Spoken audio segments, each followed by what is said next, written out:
Hello students, welcome to SY coaching classes.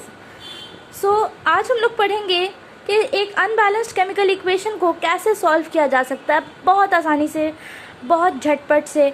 और इसको solve करने के लिए हम आपको बताएंगे बिल्कुल आसान सा ट्रिक। उससे पहले हम लोग थोड़ा सा बेसिक समझ लेते हैं कि आखिर एक केमिकल इक्वेशन होता क्या है।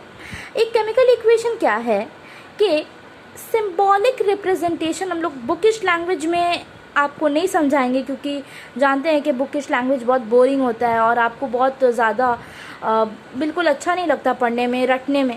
तो क्या करें, रटे नहीं ना, समझा जाए, समझ के पढ़ते हैं क्योंकि समझेंगे तभी तो मज़ा आएगा, वरना फिर क्या फ़ायदा पढ़ने का।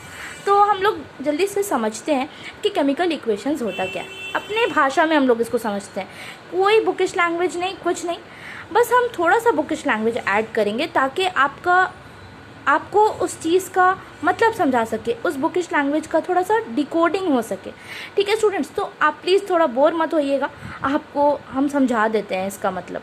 तो बुक कहता है हम लोग को कि केमिकल इक्वेशन होता है symbolic representation of the chemical reaction. अब सिंबॉलिक रिप्रेजेंटेशन क्या होता है? सिंबॉलिक रिप्रेजेंटेशन होता है कि ये देख रहे हैं आप, ये सिंबल में ही तो लिखा हुआ है ना, तो इसीलिए तो कहा गया है कि सिंबॉलिक रिप्रेजेंटेशन। लेकिन सिंबल्स में हम लोग क्या क्या रिप्रेजेंट कर रहे हैं? सिंबल्स में हम लोग रिप्रेजेंट कर रहे हैं एलिमेंट को, कंपाउंड को। तभी तो एक रिएक्शन क्या चीज़ से बनता है? एक एलिमेंट से बनता है, कंपाउंड से बनता है। तो एलिमेंट्स और कंपाउंड दोनों मिला करके ही बनता है, या एलिमेंट्स का भी रिएक्शन बन सकता है, जो कि मेरे को नहीं लगता पॉसिबल है, क्योंकि हम लोग जानते हैं कि दो एलिमेंट्स मिला करके, कम से कम मिनिमम दो एलिमेंट्स मिला करके एक कंपाउंड तो बनाएगा ही बनाएगा।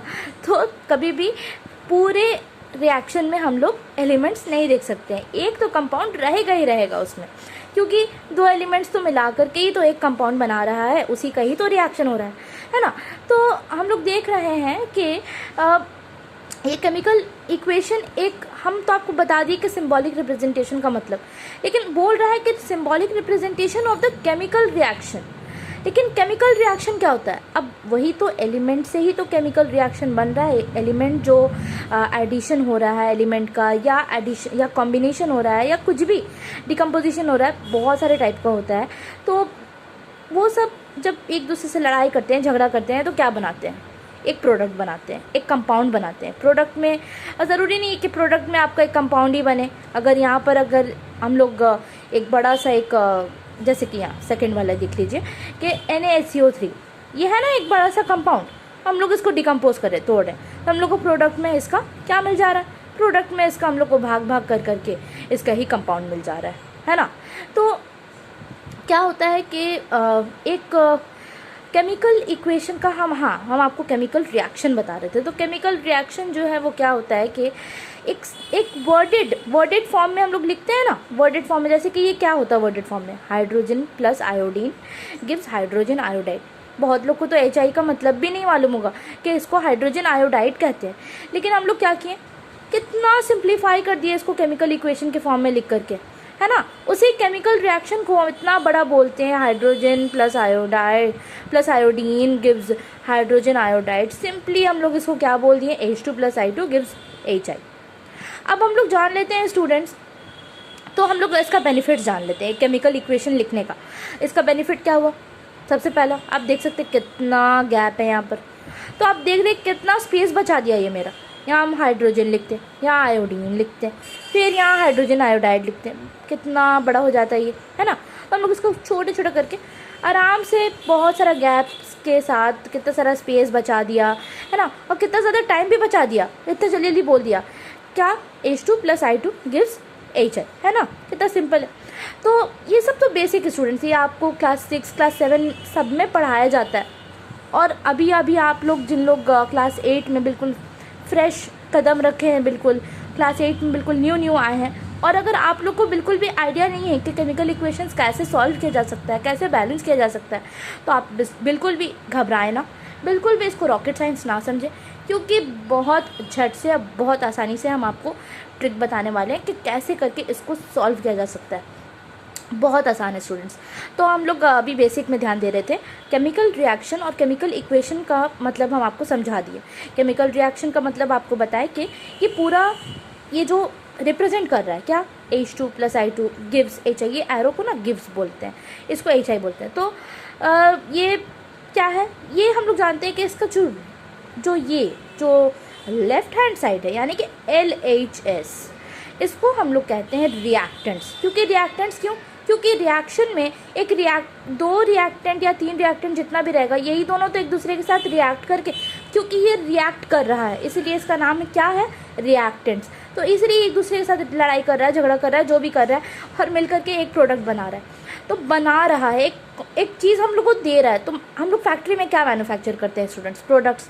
तो इसीलिए ये लोग क्या मैन्युफैक्चर कर रहा है, जो भी लड़ाई झगड़ा करके ही मैन्युफैक्चर कर रहा है ना। तो ये क्या मैन्युफैक्चर कर रहा है, ये भी प्रोडक्ट मैन्युफैक्चर कर रहा है। इसलिए इसका रिजल्टेंट क्या मिला, हमको रिजल्टेंट मिला। तो रिजल्टेंट को हम लोग और भी क्या बोलते हैं, प्रोडक्ट बोलते हैं, इसीलिए इसका नाम प्रोडक्ट्स है।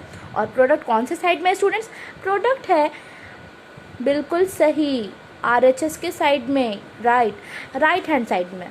तो इसीलिए ये हो गया केमिकल रिएक्शंस। ओके, तो अब हम लोग चलते हैं केमिकल इक्वेशंस के ऊपर में। केमिकल इक्वेशन भी आपको समझा चुके हैं कि सिंबॉलिक रिप्रेजेंटेशन है किस चीज़ का, केमिकल रिएक्शन का, जो कि अभी हम आपको समझा रहे हैं। ठीक है, नेक्स्ट हम लोग जाते हैं कि ये क्या है, ये है 2, क्या रिप्रेजेंट कर रहा है, ये 2 रिप्रेजेंट करता है। ये चूँकि सबस्क्रिप्ट में हम लोग देख रहे हैं, देखिए ये सबस्क्रिप्ट है और सबस्क्रिप्ट डिनोट करता है नंबर ऑफ एटम्स। तो ये क्या डिनोट कर रहा है स्टूडेंट्स, 2 एटम्स ऑफ हाइड्रोजन।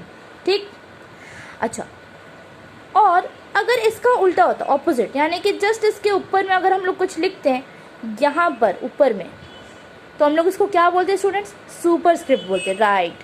तो सुपरस्क्रिप्ट क्या डिनोट करता है, ये डिनोट करता है स्टूडेंट्स वैलेंसी। बहुत सारे लोग कंफ्यूज हो जाते हैं कि नंबर ऑफ एटम्स कहाँ बैठाएं और नंबर ऑफ वैलेंसी कहाँ बैठाएं, नंबर ऑफ वैलेंसी नहीं, सॉरी, उसका वैलेंसी, उसका जो भी एलिमेंट है, जो भी रिस्पेक्टिव एलिमेंट है, उसका रिस्पेक्टिव वैलेंसी है, उसको कहाँ पर बैठाएं और रिस्पेक्टिव नंबर ऑफ एटम्स को कहाँ बैठाएं। तो आप ध्यान में डाल दीजिए ये बात बिल्कुल ध्यान से कि ये वैलेंसी जो है ये ऊपर में लिखा जाता है, सुपरस्क्रिप्ट है ये। सुपर का मतलब क्या, बड़ा, महान लोग कहाँ रहते हैं, ऊपर ही ना रहते हैं, तो ये ऊपर में रहेगा। और सबस्क्रिप्ट, सब का मतलब क्या होता है, सब का मतलब किस चीज़ का सब्स्टिट्यूट, किसी चीज़ का बदल, अब मतलब छोटा चीज़ है, आप समझ लीजिए, बिल्कुल सुपर का उल्टा समझ लीजिए, सब है ना। तो जस्ट उसके सब आया यानी कि नीचे, और नीचे सबस्क्रिप्ट का मतलब नंबर ऑफ एटम्स।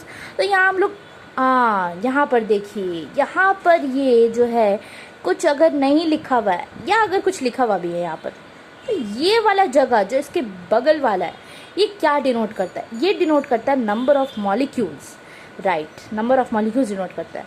तो हम लोग को बताइए स्टूडेंट्स के ये यहाँ पर अगर कुछ नहीं लिखा हुआ रहेगा तो इसका मतलब क्या होगा, यहाँ पर अगर कुछ नहीं लिखा हुआ रहेगा तो इसका मतलब होगा 1, क्योंकि मैथ्स में हम लोग जानते हैं, ये केमिस्ट्री का एक टाइप का मैथ्स ही है, आप देख सकते हैं। मैथ्स में हम लोग क्या जानते हैं कि अगर किसी चीज़ के बगल में कुछ नहीं लिखा हुआ है या अगर वहाँ पर कुछ नहीं लिखा हुआ है तो हम लोग उसको तो 0 मानते नहीं हैं, हम लोग उसको 1 मानते हैं। और 1 आप लोग जानते भी है 1 क्या है, 1 इज़ अ यूनिक नंबर। तो यूनिकनेस थोड़ा तो अपना शो करेगा, तो मिस्टर इंडिया बन गया, गायब बन गया। तो ये यहाँ पर बिल्कुल सही, ये यहाँ पर 1 मॉलिक्यूल ऑफ हाइड्रोजन जो है उसके अंदर में 2 एटम्स ऑफ हाइड्रोजन है। सिमिलरली यहाँ पर भी 1 मॉलिक्यूल ऑफ आयोडीन के अंदर में 2 एटम्स ऑफ आयोडीन है, और ये हम लोग को दे रहा है 1 मॉलिक्यूल ऑफ हाइड्रोजन आयोडाइड। यहाँ पर आपको कुछ ऑड सा नहीं लग रहा है स्टूडेंट्स, देखिए यहाँ पर 2 है और यहाँ पर देखिए खाली है। नीड क्या है केमिकल इक्वेशन को बैलेंस करने का, वरना हम लोग इसको अनबैलेंस्ड छोड़ देते हैं ना। अनबैलेंस्ड केमिकल इक्वेशन को क्या बोलते हैं स्टूडेंट्स, बताइए मुझे। बिल्कुल सही, स्केलेटल इक्वेशन बोलते हैं। तो स्केलेटल इक्वेशंस को हम लोग बैलेंस, जो अनबैलेंस्ड होता है उसको हम लोग बैलेंस ही क्यों करते, उसके ऊपर हम लोग का टेस्ट क्यों होता, उसके ऊपर हम लोग को नंबर क्यों मिलता, सीधी सी बात है, उसका नीड ही यही है कि वो law of conservation of mass को, उसका क्राइटेरिया को फुलफिल कर सके। तो यहाँ पर law of conservation of mass का जो बात है वो है कि LHS यानी कि लेफ्ट हैंड साइड और RHS यानी कि राइट हैंड साइड, दोनों तरफ बराबर होना चाहिए, दोनों तरफ इक्वल होना चाहिए। बिल्कुल सही। यानी कि आप जान रहे हैं मास उसमें बोला है क्या, मास हम लोग डिकोड करते हैं उसको। मास can neither be created not destroyed, यानी कि मास को कोई नहीं बना सकता, मास को कोई तोड़ नहीं सकता। It can be only transform from one form to another, यानी कि उसको कोई कम बेशी नहीं कर सकता है। जी हाँ, उसको कोई कम बेशी नहीं कर सकता है, वो सिर्फ चेंज हो सकता है from one form to another. देखिए अगर हम लोग खाना पकाते हैं तो अगर हम उसमें डाल रहे हैं एक प्याज, एक आलू, एक 100 ग्राम्स ऑफ दाल डाल दिए एंड 1 ग्लास ऑफ वाटर डाल दिए एंड 100 ग्राम्स ऑफ चावल डाल दिए। मुझको ऐसे ही खिचड़ी बनाना है कुकर में, तो हम लोग जब मेजरमेंट के साथ हम लोग सब चीज़ डाल दिए। अब अगर आप वही चीज़ को कुकर में डाल दिए, ठीक है, कुकर आप खोलिएगा तो जब खिचड़ी तैयार हो गया है तो आपको क्या उससे कम सामान दिखेगा? आप जितना डाले थे उसके अंदर उससे आपको कम चीज़ दिखेगा, या आपको मतलब या आपको उससे बेशी चीज़ दिखेगा, ज़्यादा चीज़ दिखेगा? ऐसा तो कुछ होगा नहीं। हम जितना चीज़ डाल रहे हैं मेजर करके, मेजर ही क्यों करते हैं? ताकि बराबर से रहे, सब चीज़ बराबर दिखे मुझको, है ना। तो जितना हम डाल रहे हैं उसमें उतना ही तो मुझको दिख रहा है कुकर के अंदर, उतना ही मुझको मिलेगा। कोई कम तो मिलेगा नहीं या कोई ज़्यादा तो मिलेगा नहीं। तो law of conservation of mass वही कह ही रहा है कि आप मास को तोड़ भी नहीं सकते हैं, मास को जोड़ भी नहीं सकते हैं, कुछ नहीं कर सकते हैं मास को आप हाथ भी नहीं लगा सकते हैं। मास चेंज हो सकता है एक फॉर्म से दूसरे फॉर्म में। तो यहाँ पर भी वही चीज़ हो रहा है स्टूडेंट्स। यहाँ पर हाइड्रोजन और आयोडीन ये लोग दोनों आपस में लड़ाई करके या मिल करके या जुल करके कुछ भी कर रहे हैं, रिएक्ट कर रहे हैं एक दूसरे के साथ और एक प्रोडक्ट मैन्युफैक्चर कर रहे हैं, बना रहे। प्रोडक्ट मैन्युफैक्चर से याद रखिए, फैक्ट्रीज क्या मैन्युफैक्चर करते हैं? प्रोडक्ट्स। तो यहाँ पर ये लोग मिल करके क्या मैन्युफैक्चर कर रहे हैं? प्रोडक्ट्स। तो प्रोडक्ट में बनाए हाइड्रोजन आयोडाइड, तो इसका भी तो इक्वल वेट होगा ना। जो रिएक्टेंट के साइड में जो मॉलिक्यूलर वेट है, इस साइड में भी तो वही मॉलिक्यूलर वेट होना चाहिए ना, वरना फिर तो law of conservation of mass का क्राइटेरिया फुलफिल ही नहीं होगा, फिर वो लॉ ख़राब हो जाएगा। और साइंस में कोई लॉ को आप ख़राब कर नहीं सकते। Science is all about laws.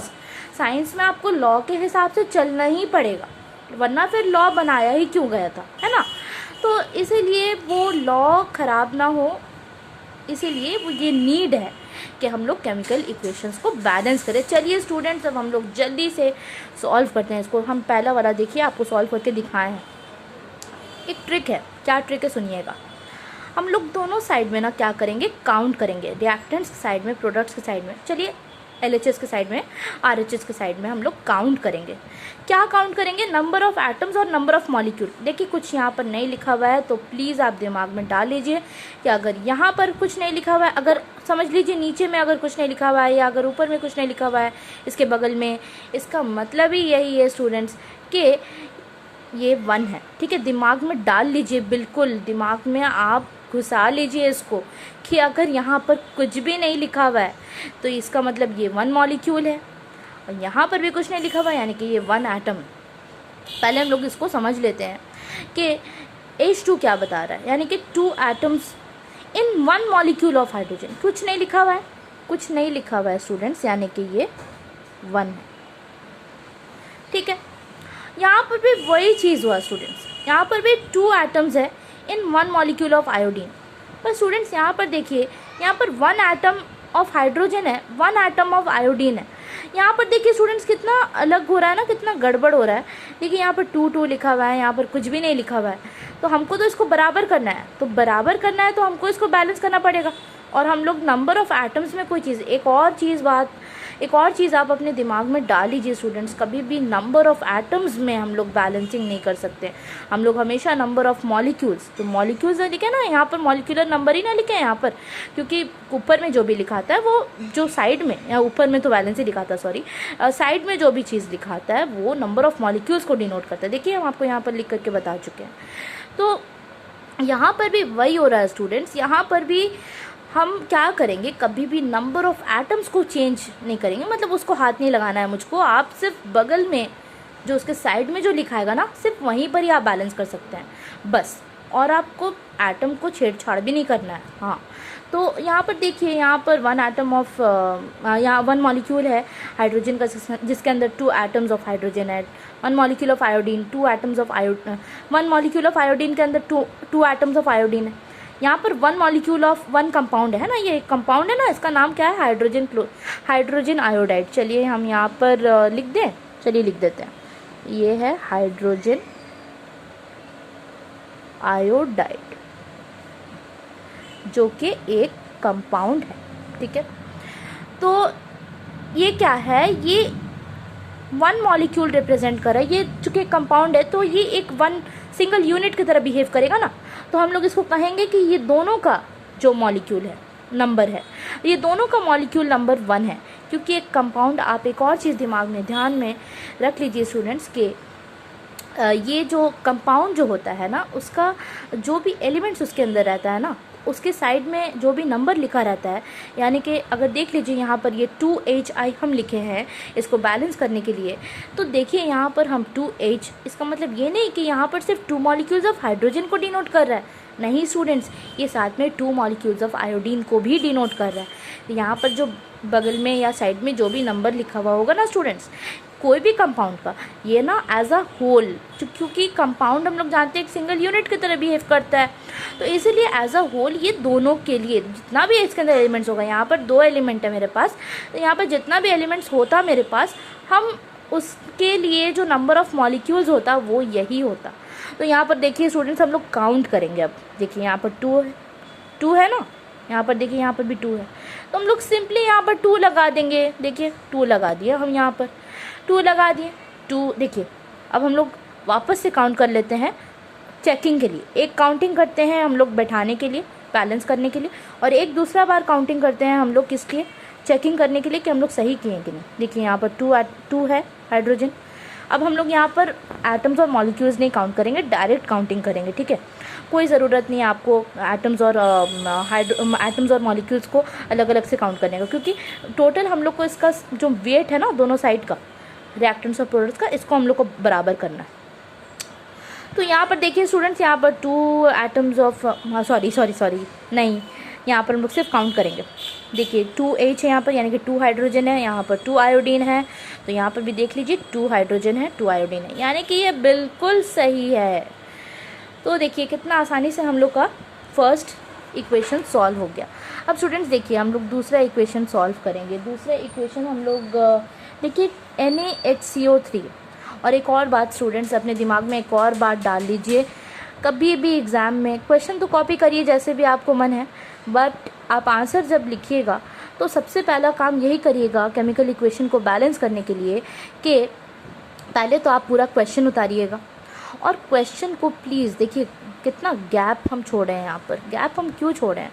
ताकि ये जो नंबर्स है, ताकि ये जो मॉलिक्यूल्स का जो नंबर हम बैठाए हैं ये बहुत आसानी से बैठा सकें हम, है ना। वरना अगर कुछ रहता है यहाँ पर, मतलब इतना, अगर ये देखिए यहाँ पर जैसे कि जगह नहीं है तो यहाँ पर हमको बैठाने में कितना दिक्कत होता, तो इसीलिए हम यहाँ पर डायरेक्ट बैठा दिए कितना आसानी से। देखिए क्योंकि हम देखिए कितना गैप छोड़े थे, इसीलिए आप भी जब क्वेश्चन को कॉपी कीजिएगा अपना आंसर्स लिखने के लिए तो आप प्लीज़ गैप कीजिएगा, क्योंकि देखिए बैलेंस जो हम लोग का केमिकल इक्वेशंस है, वो केमिकल इक्वेशंस का यही तो फ़ायदा है, यही तो कि ये देखिए कितना स्पेस बचा रहा है। आपको बेनिफिट्स में बताए थे ना, ये कितना स्पेस हम लोग का बचा रहा है, तो उस स्पेस को तो यूटिलाइज़ करिए, उसको गैप दीजिए, और ताकि हम लोग आसानी से उसका मॉलिक्यूल्स लिख सके और लिख करके हम लोग उसको बैलेंस कर सके। तो नेक्स्ट वाला क्या है स्टूडेंट्स? NaHCO3। NaHCO3 को हम लोग को कुछ नहीं करना है, काउंट करते हैं। सबसे पहले Na1 है यहाँ पर, देखिए यहाँ Na2 है, तो देख लीजिए स्टूडेंट्स यहाँ Na2 है, तो यहाँ पर हम लोग ठीक है 2 को दिमाग में रखिए। अब देखिए यहाँ पर H कितना है? H यहाँ पर 1 है, यहाँ पर H 2 है, ठीक है 2 है, मतलब यहाँ पर भी गड़बड़ी हो गया, मतलब दोनों जगह पर 2 हो गया, 2 हो गया। C देखिए यहाँ पर कितना है? यहाँ पर 1 है, यहाँ पर देखिए C एक यहाँ पर है, एक यहाँ पर, यानी कि C भी 2 पीस है। अच्छा, और O देखिए स्टूडेंट्स, O है 3 पीस, यहाँ पर कितना है, O3 है, यानी कि 3 यहाँ, यानी कि एक, अच्छा यहाँ पर तो 2 है और यहाँ पर 1 है, यानी कि 3 + 2 + 1 कितना हुआ, 6 हुआ। तो चलिए आइए हम लोग इसको बैलेंस करते हैं। सबसे पहले हम लोग देखते हैं कि हमको कितना Na चाहिए। Na चाहिए 2। सिंपली यहाँ पर हम लोग बाकी सब चीज़ को भी काउंट एक बार फिर से कर लेते हैं। यहाँ पर देखिए H कितना है, 2 है। देखिए H भी हम लोग को 2 चाहिए। C देखिए यहाँ पर 1 है। यहाँ पर देखिए कितना चाहिए, 1 2 पीस चाहिए। यहाँ पर देखिए 3 है मेरे पास। अगर हम लोग यहाँ पर कुछ लिखते हैं स्टूडेंट्स, ये इससे मल्टीप्लाई हो जाता है। अभी हम आपको बताएंगे। देखिए यहाँ पर 2 लिख दीजिए, क्योंकि ये 2 हम लोग को ज़रूरत है इन तीनों का। O को आप छोड़िए अभी। O देखिए, O यहाँ पर 3 + 2 5 1 6 है। 3 अगर हम लोग यहाँ पर 2 लिखते हैं स्टूडेंट्स, 3 2 6, तो यहाँ पर भी 6 बराबर हो जा रहा है। तो इसीलिए हम लोग यहाँ पर सिंपली 2 लिख देंगे। क्या लिखेंगे स्टूडेंट्स, 2।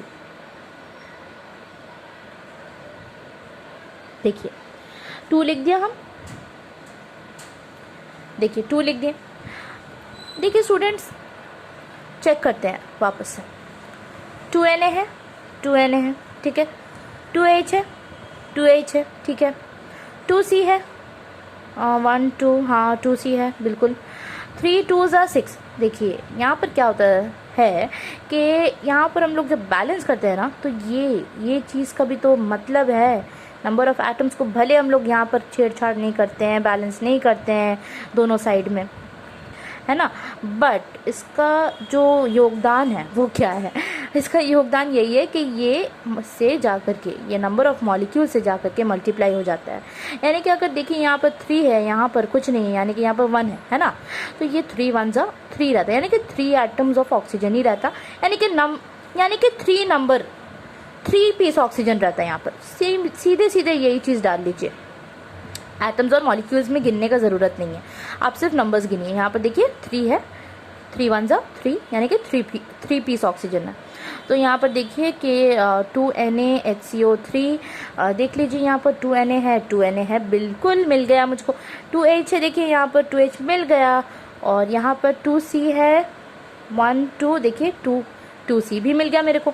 एंड 2 3 6, देखिए यहाँ पर 3 + 2 + 1, यानी कि 3 + 2 5 5 + 1 6 हो गया सॉल्व। यानी कि ये भी है बिल्कुल करेक्ट, एक टिक दे देते हैं, ठीक है। अच्छा, नेक्स्ट हम लोग जाते हैं। P + O2 gives P2O5। कितना बड़ा झमेला लगता है, बट ऐसा कोई बात नहीं है, हम लोग झट से इसको सॉल्व कर सकते हैं। देखिए यहाँ पर कितना P है, P यहाँ पर 2 है, और यहाँ पर O कितना है, O यहाँ पर 5 है। हम लोग पहले बड़ा नंबर से डील करते हैं।